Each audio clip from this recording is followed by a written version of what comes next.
Hola mis niños, ¿cómo están? Qué hermoso fue darnos cuenta que nuestro Dios no está muerto, está vivo. Mis niños, Él resucitó de entre los muertos, demostrando su poder y el amor tan grande que siente por nosotros al venir y morir así.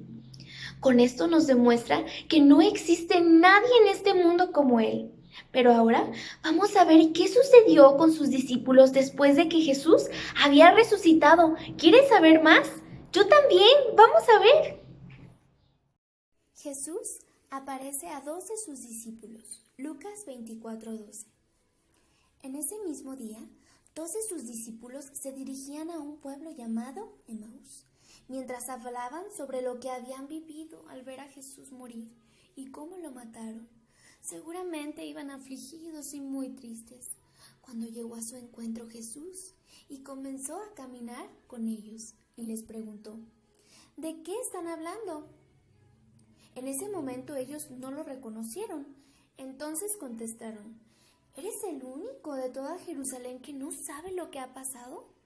Y Jesús respondió: ¿qué ha pasado? Ellos contestaron: Jesús nos enseñó muchas cosas demostrando su poder y que Él era el Mesías, que venía a salvarnos. Pero hace 3 días lo crucificaron y mataron.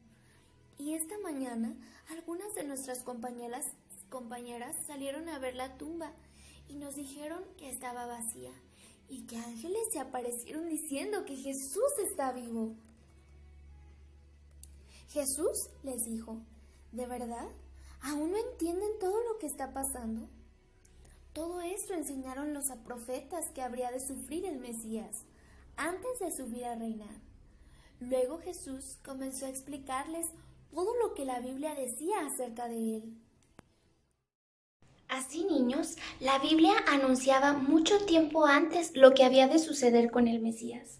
Por eso Jesús comenzó a explicarles todo para que entendieran, pues todo debía cumplirse tal como decía la palabra de Dios. Hasta el día de hoy, Dios nos habla a través de su palabra.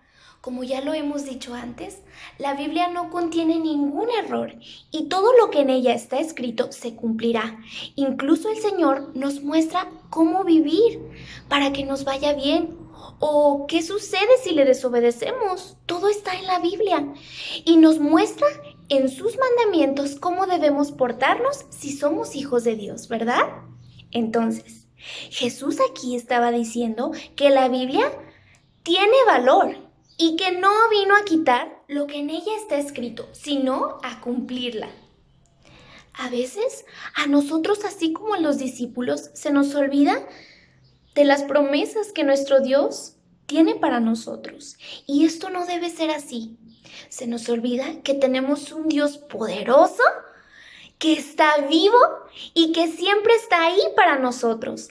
Por eso es necesario orar y leer la palabra de Dios todos los días. Así Él nos recordará de su gran amor. Pues recuerden, Jesús está vivo. Y como los discípulos vieron que era muy sabio, les agradó mucho su compañía e insistieron para que se quedara con ellos, pues se hacía de noche, y Jesús aceptó. Cuando estaban para cenar, Jesús tomó el pan, dio gracias a Dios, lo partió y se lo dio a ellos. Entonces los discípulos pudieron reconocerlo, pero Jesús desapareció. Llenos de alegría y asombrados, entendieron que todo este tiempo era Él quien les explicaba la palabra y entendieron por qué sentían hermoso dentro de sus corazones, pues Jesús está vivo. Nuestro Dios busca la manera de explicarnos su palabra, niños. Se preocupa que la entendamos. Así, mis niños, cuando asistimos a la iglesia, deben saber que es Jesús mismo quien nos habla a través de sus maestras, de sus papás y hasta los pastores. Y hasta nos enseña con juegos divertidos y trabajos para que le podamos entender. Aunque no lo podamos ver, es Él quien nos enseña. Por eso es importante no despreciar sus enseñanzas. Realmente debemos hacer caso a sus advertencias, obedecerle. Así demostramos que también Él nos importa y que le amamos mucho. Entonces, en ese mismo momento, regresaron a Jerusalén con los 11 apóstoles y otros miembros del grupo que seguían a Jesús. Cuando llegaron, les dijeron a estos dos: «Oigan, Jesús está vivo». Y ellos lo creían, pues también a ellos les había pasado que habían visto a Jesús mientras caminaban a Emaús y en la cena. Entonces comenzaron a contarles también a los discípulos lo que a ellos les había pasado. Todavía estaban los dos contando su historia cuando Jesús se presentó y saludó. «Reciban la paz de Dios». Era que Jesús estaba vivo.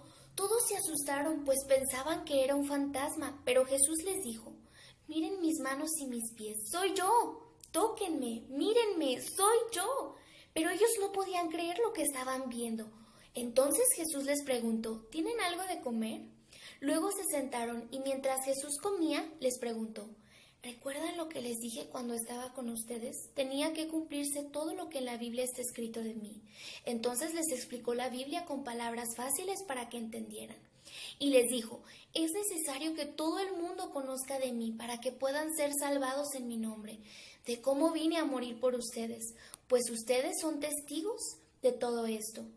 Y ahora vayan y platiquen a todo el mundo de lo que han visto. Díganles que es necesario que se arrepientan de sus pecados para que un día puedan estar conmigo en la gloria de Dios». Gracias a que los discípulos obedecieron y predicaron por todas partes, ahora nosotros le conocemos y creemos en él, aunque no lo podamos ver, pero lo sentimos. Nuestro Dios es un Dios vivo. ¡Qué hermoso! Pero ¿qué creen? Esta comisión no termina aquí con los discípulos, pues ahora que nosotros creímos en él, también debemos hablarles de él a todos los que conocemos, a nuestros amigos, vecinos, abuelitos, primos, a todos los que podamos contarles del poder y gran amor de Jesús, que es necesario arrepentirnos de nuestros pecados para que podamos un día estar en su gloria, pues Jesús está vivo. ¿Ustedes quieren ir al cielo con él? Yo sí, también. Entonces debemos creerle que un día volverá por todos sus hijos y nos llevará con él por toda la eternidad. Viviremos a su lado. Es la promesa más hermosa que yo haya escuchado. Me gusta pensar en ese día, cuando esté con él. Pero recuerden, es necesario que todo el mundo le conozca. Y esa es la gran comisión que él nos dejó. Por eso debemos hablar de él a todo el mundo. Por último, los llevó fuera de Betania y alzando sus manos los bendijo. En ese momento, Jesús ascendió al cielo. Ellos lo contemplaron y después de haberle adorado, volvieron muy contentos a Jerusalén con gran gozo, visitando diario el templo y agradeciendo a Dios por todo esto. ¿Se imaginan? Ahora los discípulos vivían muy felices, cumpliendo con la gran comisión que Jesús les había dado. Pues nuestro Dios está vivo y hasta el día de hoy podemos decir eso, nuestro Dios está vivo. Vamos a cumplir con esa comisión que el Señor nos dio, ¿verdad? Muy bien, vamos a orar. Padre, en el nombre de nuestro Señor Jesucristo te damos gracias. Gracias por tu palabra, mi Señor. Gracias porque eres fiel y bueno. Y hasta el día de hoy nos sigues mostrando tu palabra. Te sigue preocupando que nosotros seamos enseñados así de pequeñitos. Gracias por la vida de nuestros maestros, por la vida de nuestros pastores, de nuestros papás, que nos enseñan, mi Señor, y nos guían por tu camino. Gracias, mi Señor, por haber venido a morir por nosotros. Gracias a esto podemos tener una vida eterna contigo. Gracias te damos, Padre, en el nombre de nuestro Señor Jesucristo. Amén.